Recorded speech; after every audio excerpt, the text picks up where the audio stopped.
Okay, and this is going to take a while, but okay. So this is a question that you should practice anyway. Whenever you have ordered pairs, to find the inverse, you just swap them. So minus 2 comma 3 becomes 3 comma minus 2. Essentially the x and the y coordinates of any inverse switch. So the inverse is 0 comma 4 here is 4 comma 0. The inverse of this is 5 comma 2. The inverse of this is 6 comma 4. And you can plot the points and see that there's an inverse. When you're given a graph, you can do, it's the same thing for that one. When you're given a graph, you try to read the graph. So for instance, that point there is 1 comma 1, and its inverse will be 1 comma 1. So that inverse shares that point. Down here, there's a 0 comma minus 1, so the inverse will be minus 1 comma 0 over here, so it won't share the point. And you keep inversing it. That's minus 1 minus 3, so the inverse is minus 3 minus 1 over here. And so you just inverse all the points like that. The inverse of this line will be a dotted line straight up, and the one point they will share will be minus 2 minus 2, because if you swap that, it becomes minus 2 minus 2. So you'll see a dotted line straight up there. For finding an inverse, the inverse, you can just find a point and do the same thing. For instance, this is 1 comma 0. So the inverse of that is 0 comma 1. So we can look and see down there is 0 comma 1, and just to make sure we find one other point. So another clear point is right here, minus 2 comma 1. That means 1 comma minus 2 will be a point. Let's make sure that point, it's minus 2 comma 1. So it'll be 1 comma minus 2. So that's not the point. So be careful. Those are not inverses. So we have to look elsewhere. So this is 0 comma 1, and so the point 1 comma 0. So the point will be 0 comma 1. Not there, and it's not there, and it's not there. So, boy, those are, oh, they just want us to find the inverse. Okay, so you take any 2 points and you find the inverse and draw a straight line through it. So you plot the point 1 comma 0 would be 0 comma 1, which will be over here. And then you use this point over here, minus 2 comma 1, which will be 1 comma minus 2. And you draw 1 comma minus 2, which is down here, and draw a straight line through it. That'll be the inverse. Same for all of them. You find 2 points that are clean, swap them, and draw a straight line through it. Here the clean point is 2 comma 0, so the point will be 0 comma 2. And there's a clean point there, 0 comma minus 1. So that's 2 comma 0. This 0 comma minus 1 will become minus 1 comma 0 over here, and you just draw a straight line through it. So determine whether each pair of functions described in words are inverses. Multiply 3, then add 1. So the inverse would be subtract 1 and divide by 3. No, they divided by 3 first. You got to subtract 1 first. So inverses start at the last thing that's done and inverse that and then go back. Multiply by 5, then subtract 2. So the inverse would be add 2 and divide by 5. Add 2, divide by 5. So yes, that's an inverse. So A, no. B, yes. For each linear function, exchange x, y, then solve. So here you'll have x is equal to 4x minus 3, 4y minus 3. So you would add 3 first to both sides, then divide 4. When you add 3, you get x plus 3, put it in brackets, and when you divide it by 4, put the 4 underneath the whole thing. Over here, when we have to get rid of this 2 first. It might not look it, but this is has 2 added to it. So you subtract 2, so you get x minus 2. Then to get rid of that minus 1/2, you multiply by minus 2. So it'll be x minus 2 in a bracket, all multiplied by minus 2. And that'll be the inverse. This one here is interesting because x and y are on the wrong side, so put one of them on the same side. So we're going to put minus 3x on the other side. Then we're going to swap the x and y, so we get 4x is equal to 6 minus 3y. First, you subtract a 6, so you get 4x minus 6. And then you put that all in brackets, and you divide it by 3. Or, sorry, minus 3. It's going to be minus 3. And here it's going to be the y's on this side. We've already got the minus 10 over here. The only thing affecting this x over here is 5, so you just divide it by 5. You swap the x and y, and you just divide it by 5. So you get 2x minus 10, all in a bracket, divided by 5. Determine the inverse of each linear function. So the inverse of this will be x plus 4. The inverse of this will be x over 5. The inverse of this one will be plus 5. No, it'll be x minus 6 divided by minus 5. The inverse of this will be x minus 1 divided by minus 3. The inverse of this will be x plus 1 times 2. X plus 1 in a bracket, all times 2. The inverse of this will be x minus 2 in a bracket, multiplied by 4 over 3. How do you do it? You describe what's going on in X in Desmos BEDMAS process, and then you reverse it. Determine the inverse of each of these. It'll be X minus 7. This will just be, that's a good question. I think it'll be Y is equal to 5. The inverse of this will just be Y is equal to X. The inverse of this will be X minus 2 divided by minus, or multiplied by minus 1 in brackets. X minus 2 in brackets, all multiplied by minus 1. The inverse of this will be X plus 2 multiplied by minus 5. X plus 2 in brackets multiplied by minus 5. The inverse of this is a little difficult. It'll be 4x plus 3. 4x plus 3. Sketching is easy. You just find 2 points by taking one value of x and finding the y, and then taking a second value of x and finding the y, and drawing a straight line between those 2 points, because these are all lines. For each of the function, determine the inverse. Sketch the graphs. So for ordered pairs, you just swap the numbers, and then you dot it on a graph, and then you don't have to draw a line for ordered pairs. But here it's minus 4 comma 6, so the inverse will be 6 comma minus 4. Here's minus 2 comma 3, so the inverse will be 3 minus 2. Here will be 1 comma 8, so the inverse is 8 comma 1. And here's 5 comma 8, so the inverse is 8 comma 5. The inverse is not a function, because the inverse 8 leads to 1 and a 5. The inverse of this is a function because none of the x's and y's are the same. The inverse of this is x minus 1 in brackets divided by minus 3. The inverse of this is you find those points and you simply swap them and dot them all in red on the same graph. Determine, this means the inverse for this function. So it's x plus 2 in brackets divided by 5. Graph it. So first you take a couple values of x, like 0 is easy. When x is 0, y is minus 2. And then the other value that's easy would be 1. So 5 minus 2, 3. So it'd be 1 when x is 1, y is 3. Then you just draw a straight line through it. For the other one, you've got the equation there. You do the same thing. You make x is equal to 0, find y, and x equal 1, find y. Determine if it's a linear function. Yes, the inverse of almost all lines will be a linear function, except vertical lines, or horizontal lines. State the coordinates of any point common to both f minus 1. Usually it'll be when the x and the y's are the same, so you look at your graph and see where they cross. Compare the slopes. The slopes will be flipped and the sign will be changed. So the slope of this is 5, so the slope of the inverse will be minus 1 over 5. State the coordinates. Repeat parts A for this graph. So the inverse of this graph is x minus 3, all in brackets, times minus 2, and the inverse of this is x plus 1, all divided by 2.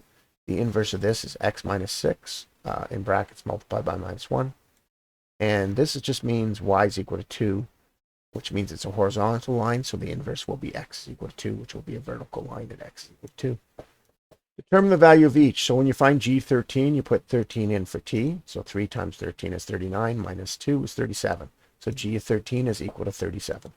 Then you find G of 7. You put 7 in there. It's 21 minus 2 is 19. So G of 7 is 19.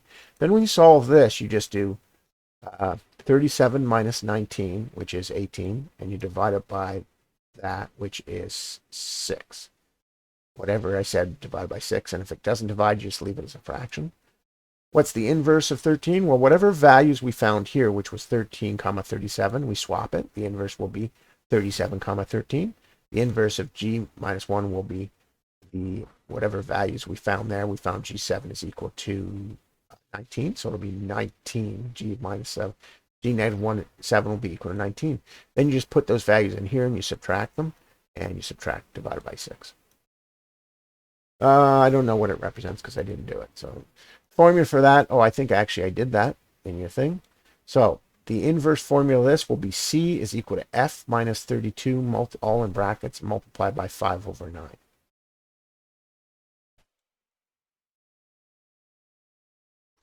People use these rules when they want to convert Fahrenheit to Celsius, they would use this formula, but when they want to convert Celsius to Fahrenheit, they would use the inverse formula. You can just use that to figure out. He's decided he's got a rule to convert centimeters to integers. You multiply by an inch by 4 and then divide by 10. Let the function be g. The method for converting centimeters to inches to bend rule. So what will be the reverse of multiplying by 4 and divide by 10? you must divide by 10 or multiply by 10 and then divide by 4. So you multiply by 10 over 4, or which is the same as multiplying as 5 over 2. Whenever you want to convert back and forth, that's when it's useful. Use your functions to answer those questions. He determined that the equation line best fits for his data is this. Once he got home, he realized he'd mixed up the independent and dependent variables. So that means he's got his x and his y swapped. So that means we would find the inverse. The inverse is x plus 1.29, all in brackets, divided by 2.63. That's what his correct equation should be. Oh, how do we, no, let's do that on a graph. How do we have that in y is equal to mx form? Let's do it. So when he realizes that he got his his independent and dependent variables mixed up, just means he has to, oh, I got the wrong one. It just means he has to do the reverse. There we go.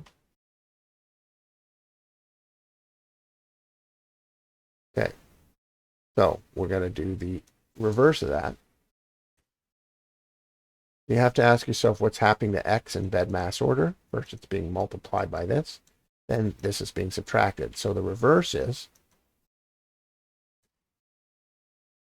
we swap our x, y's. The first thing is, since the last thing we did was subtract 1.29, we have to add 1.29 to both sides. When we do that, I've been saying over and over again, put it in brackets. Okay, that disappears. Then we have to divide both sides by this. But a way of thinking that is we can also multiply it by what's called the reciprocal.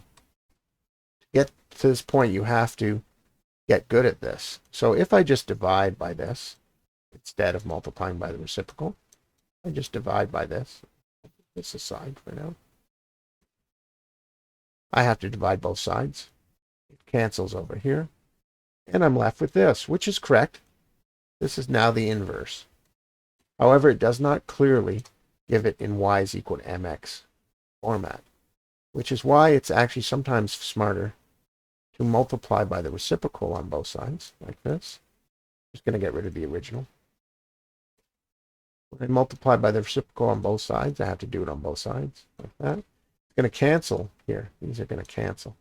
Multiplying any number by its reciprocal will cancel, so you just learn what a reciprocal. This almost looks like m so far. And y is equal to mx plus b format, but we have to multiply it through to get it. So when we multiply it through, we indeed get this. X. And now we have to figure out what this is. And we can leave it as a fraction if we want. When we multiply it through, this becomes this over here. So this becomes the slope here, and this becomes the b. So now we have it in y. We have it in y is equal to mx plus b format. We put the y on this side like this. And if we had to identify the m, the slope of the graph is right there. The slope of the graph, and at 0, when x is 0, this will be the y coordinate. How do you know? Because 0 multiplying this will get rid of it. That's the format. Tiffany paid 8. We'll do the tougher ones. Tiffany paid this much. There we go. I got it. Paid this much plus 5% of her sales over 1,000 for 40 hours of work. That's how much she gets paid. She gets paid $8.05 an hour, plus she gets an extra 5,000 when sales are above 1,000. For example, suppose Tiffany sold 1,800 worth of merchandise. She would get 805 times the 40 hours plus this times the 800, which is 1,000 minus 800. So that's the hours, and that's her sales. Graph the relation for a 40-hour work week between Tiffany's total pay and a 40-hour work week. Okay. So, geez, that's a tough formula. So her pay is definitely going to be this for each day.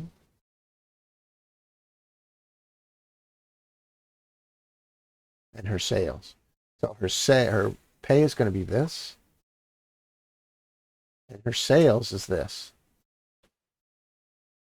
1,000 minus say it'll be her plus her pay will be extra pay based on sales. It's going to be 0.05 times any time she makes more than 1,000. Whatever she sells minus 1,000 will be what she makes, and she doesn't get negative money, so 0 when it's below that. This is a weird one. I don't know if I could do that without knowing her sales.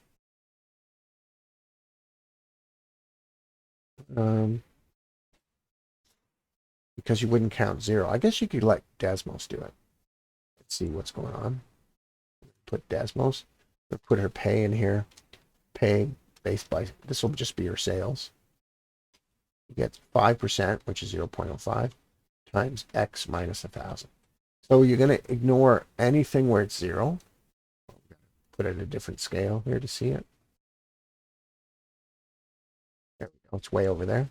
So we ignore anything that's 0. So that means we only use the domain X is bigger or equal when X is bigger or equal to 1,000.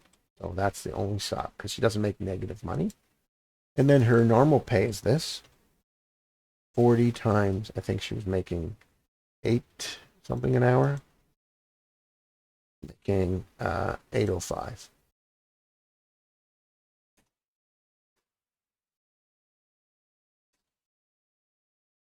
And it'll be over here. Yeah, it'll look normal. It'll look like that. So after 40 hours, that's how much she makes. She makes, find 40. Well, actually, that's not 40 hours. So to figure out what she makes after 40 hours, you do it like this, and you do F of 40. Makes 322. So after, depending on her sales, that's what she can make. And then you would sort of add these two functions. Call this S of X for sales. And you do G of X is a total of them.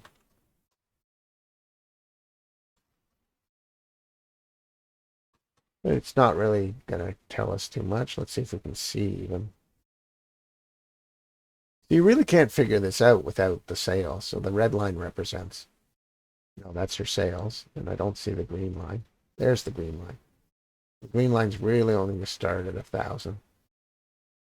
And it gets separated from it. Yeah, the green line starts adding her sales. I don't think this is a very useful question, so just skip it. It's very confusing.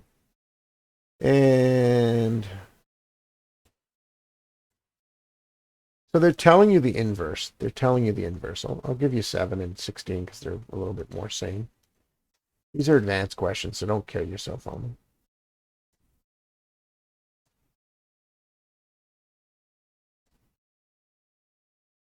That's a tough one. Oh, okay. The reverse of this would be 5, 1. And because this is a function, you'll only see a 5 when x is 1. Since this is telling me the inverse of this particular function is 2, 1, it does not match 5, 1. Therefore, this cannot be the inverse of f minus 1 because x of 1 only has 1y because it's a function. So that means you cannot have 2, 1. That would imply that 1 has a 2 over in this original function, which it does not. 1 relates to 5. Let's look at how to do 17. We know that this is a function, but we also are told that the inverse function produces this. When x is minus 2, y is minus 3 for the inverse, which means for the original, when x is minus 3, y will be minus 2, the opposite numbers. We can now plug those values into this equation because this is essentially f of x is the same as y.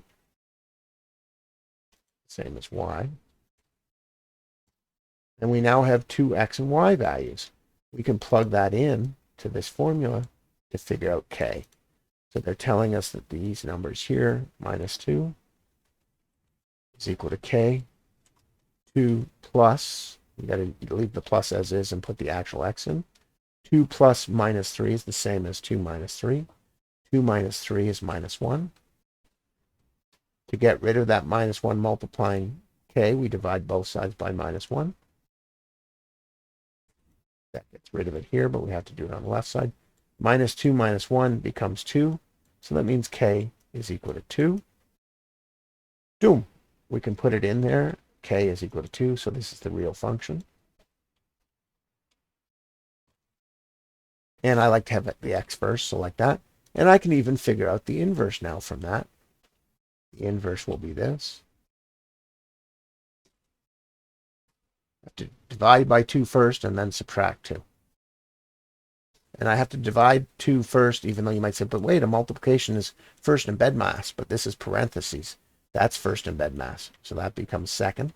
Divide by 2 both sides and then subtract 2. And you get that. So that's the inverse, and you can prove it by taking minus 2, you put it in here, minus 2 divided by 2 is minus 1, minus 2 becomes minus 3, and then the inverse here, minus 3 in this equation, becomes minus 1 times 2 becomes minus 2. So it works out for this one as well. Therefore, k is 2.